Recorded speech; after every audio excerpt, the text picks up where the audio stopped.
You are 6 months old. You are lying on your back, and someone, your mother, maybe, is making a face at you. A big, ridiculous, exaggerated face. And you are laughing.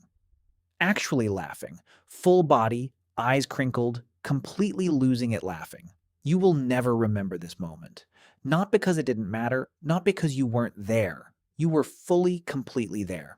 More present than you will be for most of your adult life, actually.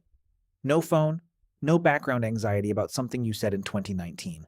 No mental tab open calculating how many hours of sleep you'll get if you fall asleep right now.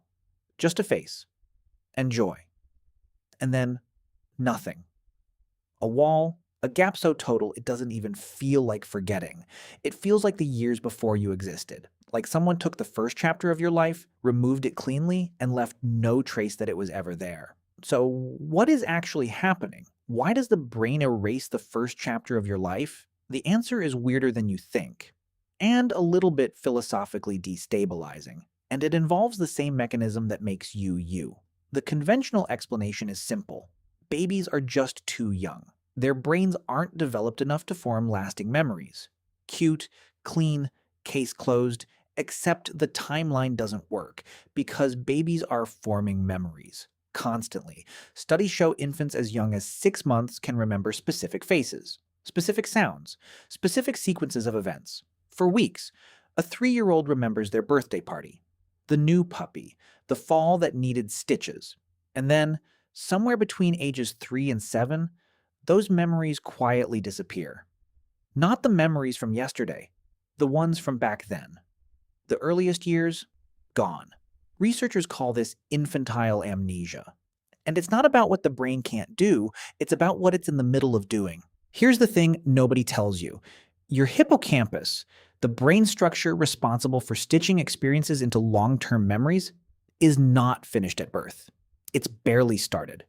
Through infancy and early childhood, it is producing new neurons at an extraordinary rate, hundreds of thousands of them. This process is called neurogenesis, and it is in one specific way catastrophic for memory. Every new neuron that integrates into the hippocampus has to find its place in the existing network.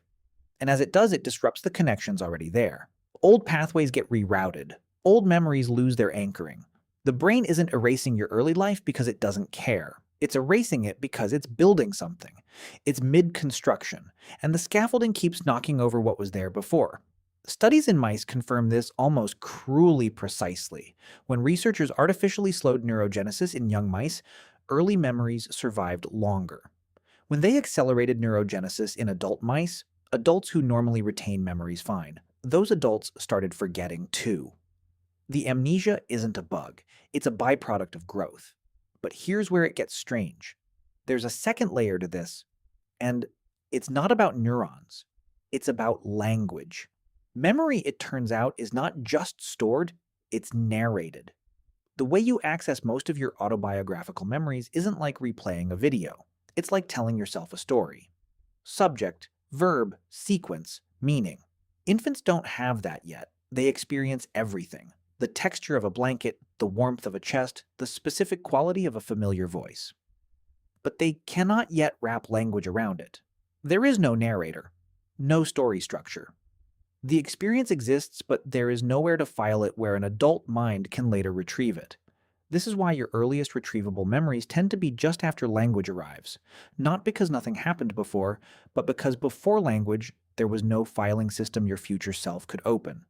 You weren't absent from those years, you just hadn't invented the format yet. There's a strange comfort in this when you sit with it long enough. The laughing baby on the floor, completely destroyed by someone's face, that person is you. Not a stranger, not a previous version who got overwritten. The same continuous biological system, mid-assembly, doing exactly what it was supposed to do. You were building the architecture that makes memory possible.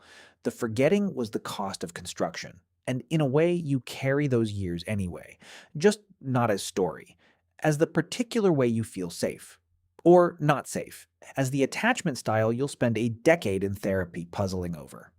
As the instinct that pulls you towards certain people and away from others, for reasons your conscious mind will never fully explain. As the face that still, for reasons you cannot name, makes you feel like everything is going to be fine. You don't remember being a baby. but your nervous system does.